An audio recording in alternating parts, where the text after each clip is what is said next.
é o Ceará exportando o modelo de medicina e humanidade. Né? E é tudo que a gente quer um dia conseguir fazer.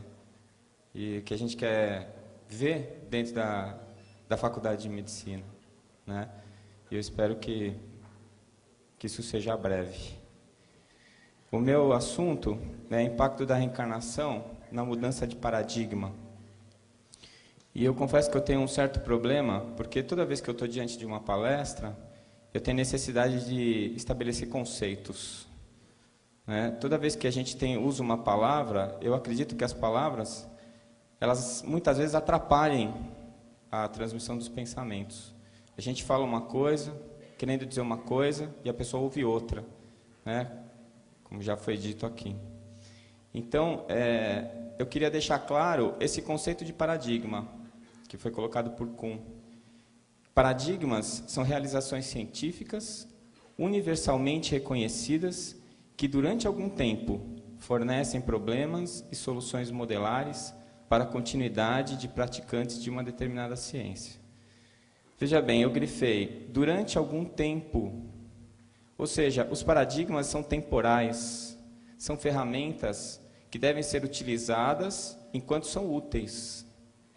E mais, são modelares, porque elas determinam formas recomendadas de fazer determinado estudo durante algum tempo. Por que um paradigma deve ser modificado? Porque a ciência avança, o conhecimento avança e novos métodos de estudo, de pesquisa, devem ser criados de acordo com as necessidades que são geradas a partir desses conhecimentos. Se um paradigma é impedido de ser removido, se a gente tiver que insistir em determinado paradigma com o avanço científico, ele se transforma em um dogma. Não é? Quando algo intelectualmente imposto, que não pode ser modificado ou discutido, mesmo diante de razões lógicas e racionais. Então, a necessidade de se ter essa consciência a respeito dos paradigmas. Nós vivemos ainda hoje o paradigma materialista, também chamado por alguns de ciência newtoniana ou ciência reducionista. A ciência materialista, o paradigma materialista, ele nasceu de uma cisão, de um divórcio entre a religião e a ciência, por conta das amarras que os dogmas religiosos impunham sobre o avanço do conhecimento científico. Então vejam, é um momento em que havia necessidade de um cisma para que houvesse o desenvolvimento científico. E a partir desse cisma, houve um grande avanço do conhecimento humano. O conhecimento humano se desenvolveu rapidamente e livremente sob a égide do paradigma materialista, extremamente útil, extremamente necessário, mas que está se esgotando. É necessário que se dê lugar a um novo paradigma, que é o que é chamado atualmente de paradigma espiritualista ou ciência einsteiniana.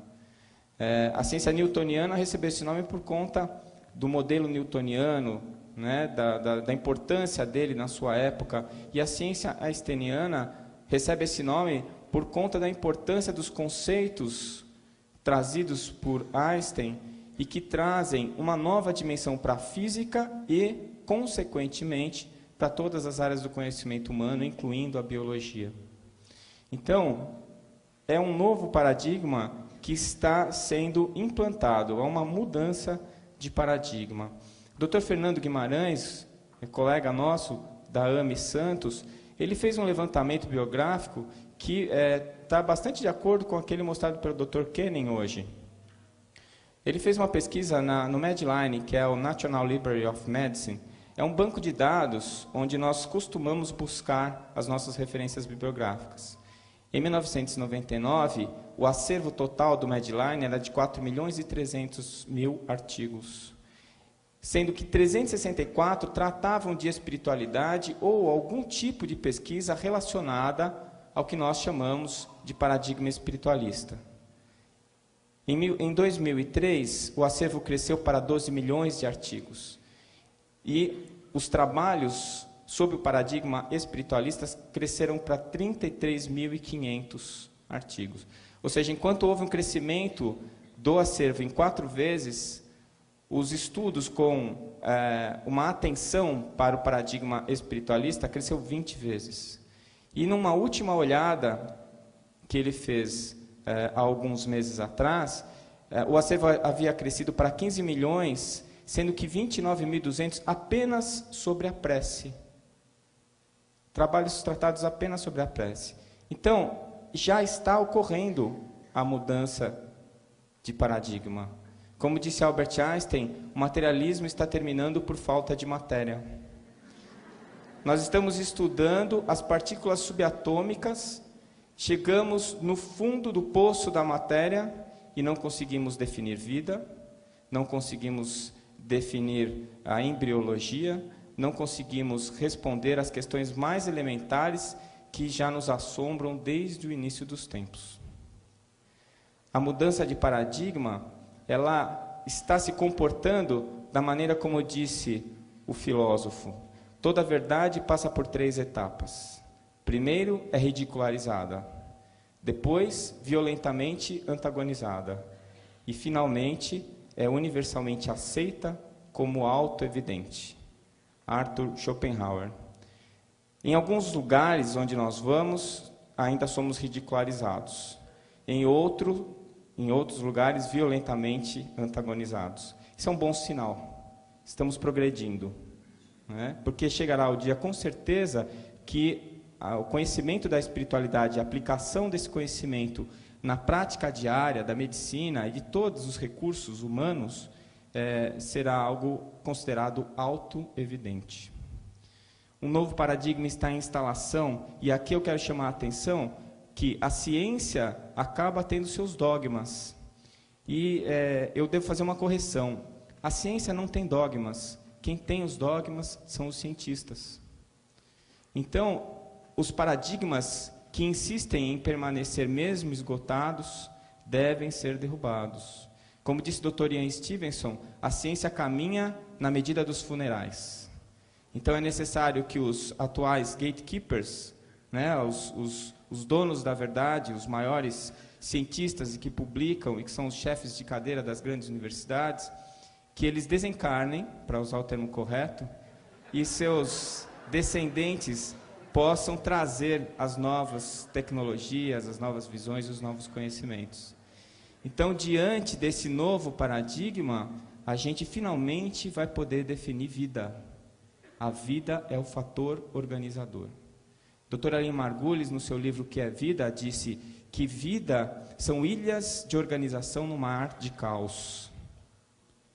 Então, o fator entrópico negativo, a matéria tende à desordem, à desorganização, e a vida é um fator organizador. Isso é extremamente importante, porque nos remete à espiritualidade. E aí, meu cacuete, novamente. O que é espiritualidade, então? A professora Eliane já colocou, mas eu fui procurar no dicionário. E ele dizia assim: espiritualidade é qualidade ou caráter de espiritual. E eu pensei, que bom. Mas o que é espiritual? Aí lá embaixo estava escrito, é relativo ao espírito. Falei, ótimo. Mas o que eles acham que é o espírito? É a parte imaterial do ser. E eu disse, checkmate. Não é? E quanto mais eu procuro nas fontes mais óbvias, mais eu encontro a confirmação do paradigma espiritualista. É gozado isso.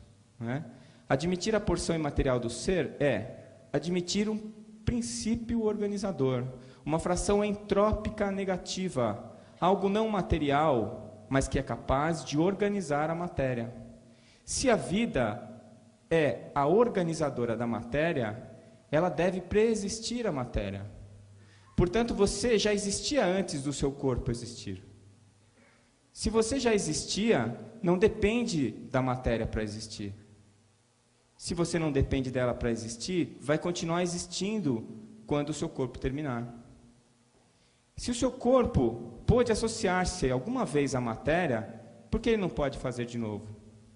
Se o seu espírito bendito, né, a sua alma, Ou seja, se você admite uma porção organizadora e material, você tem que admitir a reencarnação. Não é? Eu podia ficar aqui horas tentando convencê-los de que a reencarnação é uma lei biológica, mas eu não preciso fazer isso, não é? Porque certamente está aqui conosco um homem que já fez isso muito antes de mim, o Dr. Hernani Guimarães Andrade. E ele disse: a ideia do renascimento, adotada como dogma pelas mais antigas filosofias religiosas do planeta, está passando da categoria de crença para de mais uma lei biológica. E eu acredito que seja fundamental que nós possamos instalar definitivamente esse conceito dentro da biologia. A reencarnação é uma lei biológica. Então eu posso começar a palestra.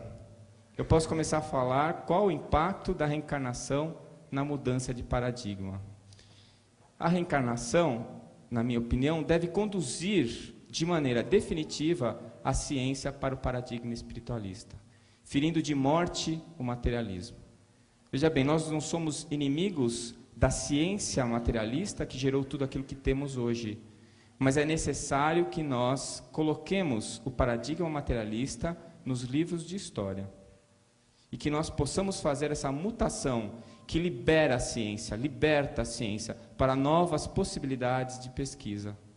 Nesse sentido, é que nós desejamos ferir de morte o materialismo. E eu acredito firmemente que a reencarnação é um fator primordial e que vai nos levar ao estabelecimento da reencarnação, da espiritualidade dentro da ciência.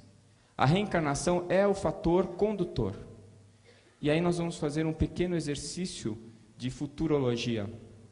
O que será que vai acontecer se nós tivéssemos, a partir de amanhã, a consciência globalizada da reencarnação como lei biológica? Não é?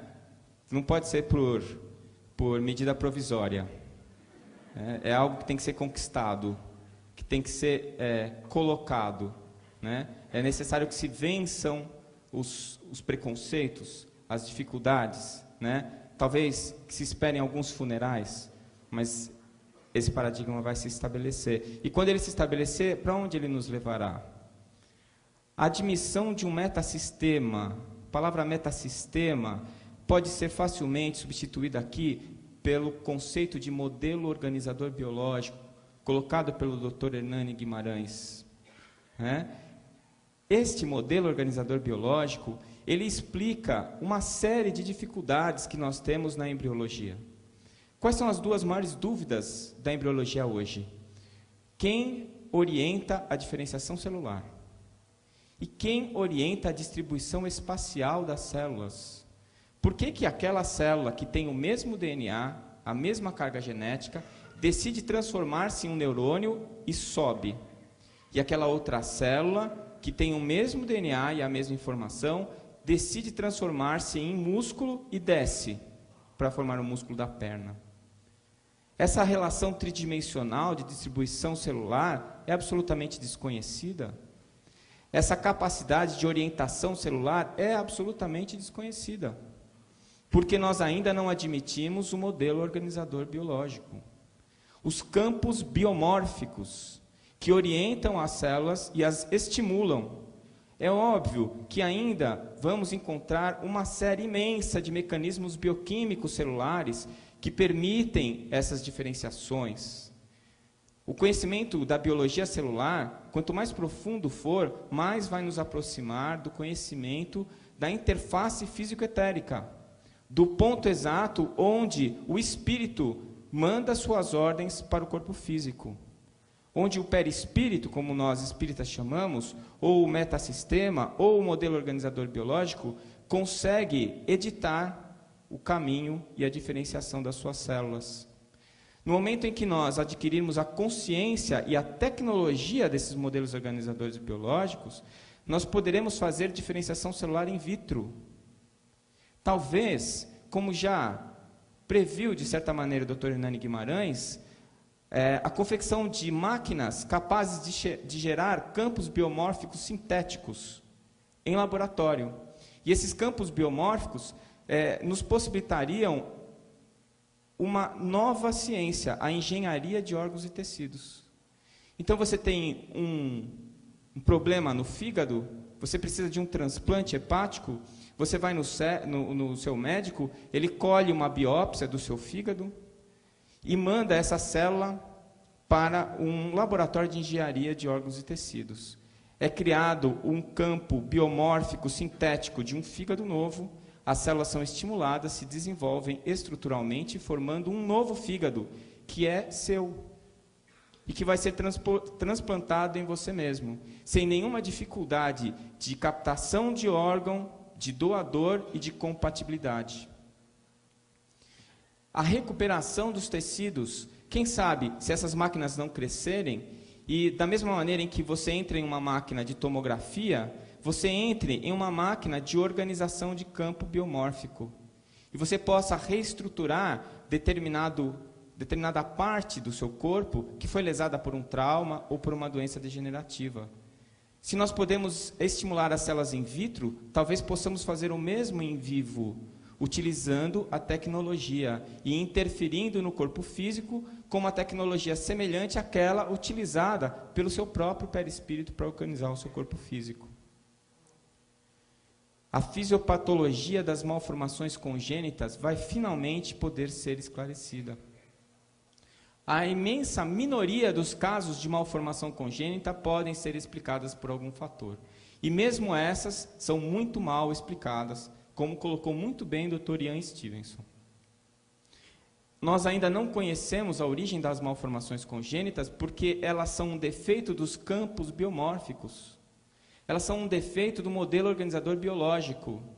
E, obviamente, quem organiza o modelo organizador é a alma, é a vida, é o princípio inteligente. Esse entendimento vai fazer finalmente o avanço, vai promover finalmente o avanço do desenvolvimento da medicina fetal, com técnicas de interferência nesses modelos. Porque hoje existe uma distócia, um descompasso extremamente grande entre a capacidade diagnóstica da medicina fetal e a sua capacidade terapêutica.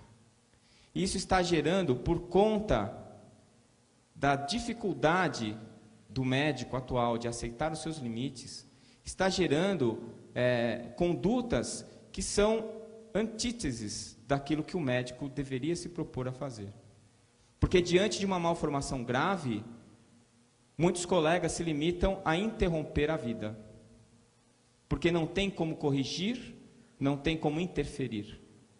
Então, se já somos capazes de diagnosticar precocemente lesões graves, a saída não pode ser o sacrifício da vida. Nós estaremos gerando uma nova hierarquia fisiopatológica. Eu fico imaginando que nós aprendemos patologia e fisiopatologia na Faculdade de Medicina com os livros de cabeça para baixo. Porque lá a gente aprende que sempre existe um fator externo que induz a desordem interna. E, na verdade, a doença ela vem de dentro para fora e não de fora para dentro. Ou seja, a nossa fisiopatologia está de cabeça para baixo.